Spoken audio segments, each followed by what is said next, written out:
Hello and welcome. We have a short presentation here on the extension of slavery into the territories, sectional tension, and compromises. Let's get started. A few key points. First of all, a permanent solution to the question of slavery would not come until after the Civil War through Reconstruction.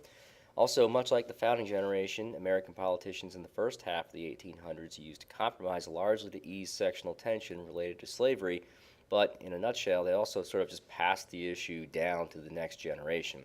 That's going to end by the 1860s and the 1870s. Sort of a general overview, again, it's that rapid territorial growth that exposed the sectional tension regarding the extension of slavery into those territories.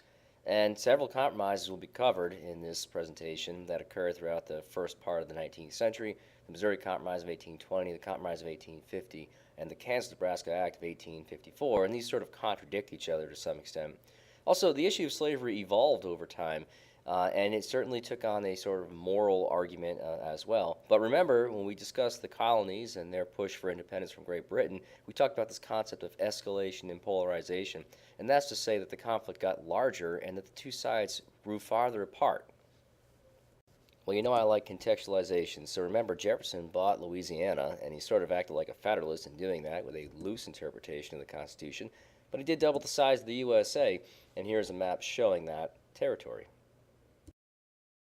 Here's the first attempt at settling this issue of slavery moving into the territories. That's the Missouri Compromise in 1820, and notice that it only applies to the Louisiana Purchase. This is also Henry Clay's first major compromise. He also is involved with the Compromise Tariff of 1833 and the Compromise of 1850, so very influential American politician. But the compromise was that Missouri entered as a free state, despite the fact they're above that 36-30 line.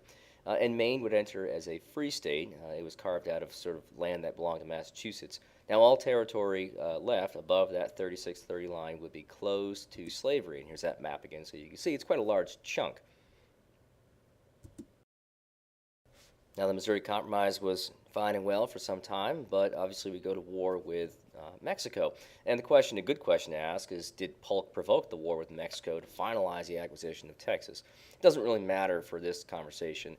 But at the end of that, or in the middle of that, I suppose, you can see the Wilmot Proviso did pass the House, although not the Senate. The Senate was balanced. They didn't have the votes in the Senate to pass this. But it suggested that slavery be banned in all territories that would be acquired from Mexico. And again, so you can see that map, that is the Mexican Cession, all of the green right now. All of that area would be closed to slavery. Now, you may recall that the U.S. had interest in California already, and after the war with Mexico, the United States acquires California, and their population had blown up due to this gold rush, and so they quickly applied for statehood. And I think they were encouraged to do this by Zachary Taylor, if I remember correctly. But at the end of the day, if California is going to enter as a free state, which is expected that it would happen, then it would upset that balance. And so this Compromise of 1850 is designed to appease both sides, because undoubtedly the balance in the Senate will be upset. California will enter as a free state, and the slave trade will be banned in Washington, D.C. Both of those favor the free state sort of point of view. Popular sovereignty will be used in New Mexico and Utah territories to decide whether or not slavery will be there. So that opens up the potential of slavery in those two regions. And a strict fugitive slave law will be enacted as well to return runaway slaves to their owners in the South.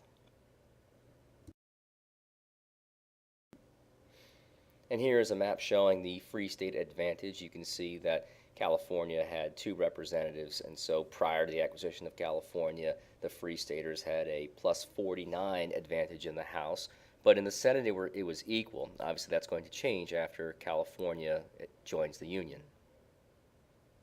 Somewhat of an interesting discussion piece at this point. The question is, are there ever free territories? Because in the absence of congressional regulation, the Fifth Amendment protects slavery, and this is the point that comes back in the Dred Scott court case. There's Dred Scott there. He was a slave who was brought to a free territory, and his master died, and then he obviously sued for his freedom. We'll talk about that soon enough here. The South could probably push this, but they do not, because if they do, they're admitting that federal law supersedes local control, and keep in mind that they are strong supporters of states' rights. But the Fugitive Slave Law is very polarizing, and as our book said, it turned moderates into radicals. Slavery is now being looked at through this moral lens. And really, anytime the federal government tries to regulate our behavior or our actions, especially if it's a change to previously existing behavior and actions, that usually doesn't go well. And so people were not excited about the idea of having to aid in the returning of slaves to their owners. And this woman here, Mary Blanchard, wrote a letter to Benjamin Seaver. She's in Massachusetts, a state that suggests disobeying the Fugitive Slave Law outright. And this is in relation to a process that happened on this day, June 4th, where they were actually returning the slave or going through the process of returning the slave to the South. And she said one of the lessons we have today was that we must remember that when our earthly rulers prove faithless, we have an eternal one who never faileth. And so again, you see sort of religion as a part of this, perhaps getting back to this revival in the Second Great Awakening that we saw a few decades back. Other things to think about in terms of shaping public opinion, literature such as Uncle Tom's Cabin brought the reality of slave life to people who had never been exposed to it, or plantations for that matter.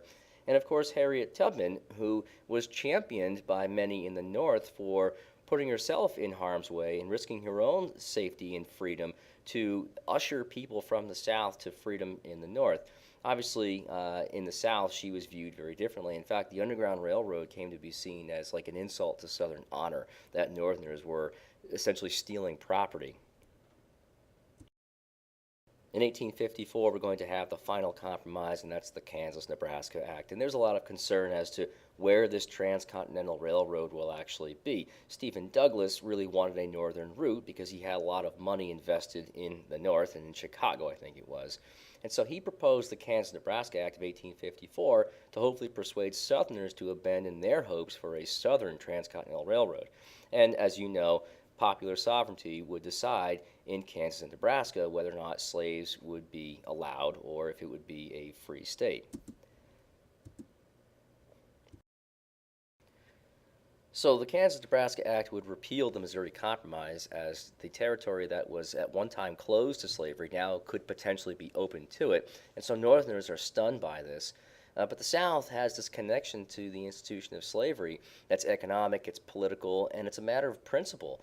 And so if there's a chance for Southerners to expand or extend slavery in the territories, they kind of have to take it. And so the Kansas-Nebraska Act does pass, although it's quite close. It only barely passes, as I understand. It does, in fact, pass, opening up new territory to the institution of slavery. And you can see that here on the map.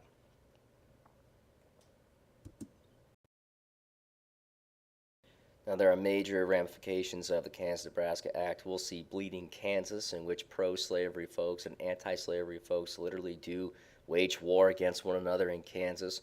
We see fire eaters like Jefferson Davis taking control of Southern politics, and we see the formation of the Republican Party in 1854. As I said in class already, the Republican Party will essentially control the presidency for most of the remainder of the 19th century. They are a one-party issue, and that is free territories. And as it says here, they have every disagreement you could imagine except for this commitment to free territories.